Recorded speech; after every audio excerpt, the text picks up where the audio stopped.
അസ്സലാമു അലൈക്കും. ഇന്ന് നാം പറയാൻ പോകുന്നത് ഖുർആനിൽ പരാമർശിച്ചിട്ടുള്ള മഹാനായ പ്രവാചകൻ അയ്യൂബ് നബി അലൈഹി ഇസ്ലാമിൻ്റെ ചരിത്രമാണ്. ക്ഷമയുടെയും വിശ്വാസത്തിൻ്റെയും ഒരു വലിയ മാതൃക തന്നെയാണ് അദ്ദേഹം. അയ്യൂബ് നബി അലൈഹി ഇസ്ലാം വളരെ സമ്പന്നനായിരുന്നു. അദ്ദേഹത്തിന് വലിയ കുടുംബം, ധാരാളം ഭൂമി, വിളകൾ, മൃഗങ്ങൾ ഇവയെല്ലാം ഉണ്ടായിരുന്നു. എന്നാൽ ഇതിനെല്ലാം പുറമെ അദ്ദേഹത്തിൻ്റെ ഏറ്റവും വലിയ സമ്പത്ത് എന്ന് പറയുന്നത് അള്ളാഹുവിനോടുള്ള വിശ്വാസവും നന്ദിയുമായിരുന്നു. കുറച്ച് കാലങ്ങൾക്ക് ശേഷം അള്ളാഹുവിൻ്റെ വലിയൊരു പരീക്ഷണം അദ്ദേഹത്തിന് മേൽ വന്നെത്തി. ആദ്യം അദ്ദേഹത്തിൻ്റെ സമ്പത്തും മൃഗങ്ങളും നഷ്ടമായി. പിന്നീട് വിളകളും ഭൂമിയും നഷ്ടമായി. ഇതിനെല്ലാം പുറമെ ഏറ്റവും വലിയ വേദന എന്ന് പറയുന്നത് അദ്ദേഹത്തിൻ്റെ കുടുംബത്തിലെ പലരും മരണമടഞ്ഞു.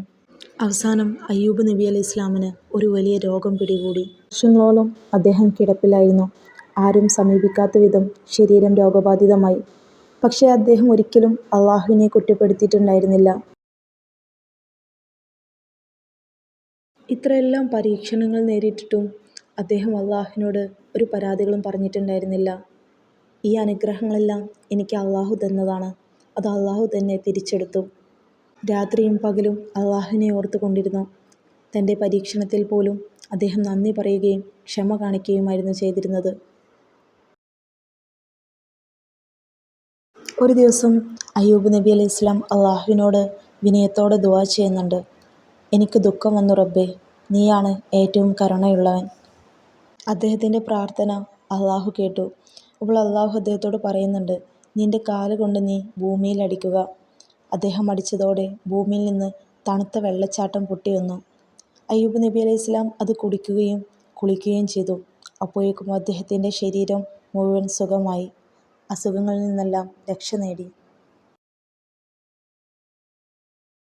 തനിക്ക് നഷ്ടപ്പെട്ടു പോയ എല്ലാ അനുഗ്രഹങ്ങളും അള്ളാഹു തിരിച്ചു നൽകിയിരുന്നു. മുമ്പുണ്ടായതിനേക്കാൾ ഇരട്ടിയായി. അയ്യൂബ് നബി അലൈഹി ഇസ്ലാം വീണ്ടും ആരോഗ്യമുള്ളവനായി സന്തോഷത്തോടെ കുടുംബത്തോടൊപ്പം ജീവിച്ചു.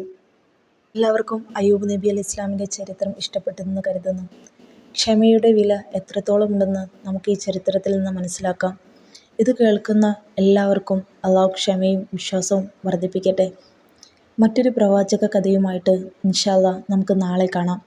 ഇതുപോലെയുള്ള ചരിത്രങ്ങളും കഥകളും കേൾക്കാൻ താല്പര്യമുണ്ടെങ്കിൽ നമ്മുടെ ചാനൽ ഫോളോ ചെയ്യുക. കൂടാതെ നിങ്ങളുടെ നിർദ്ദേശങ്ങളും വിമർശനങ്ങളും കമൻ്റായി രേഖപ്പെടുത്തുക. അസ്സലാമു അലൈക്കും.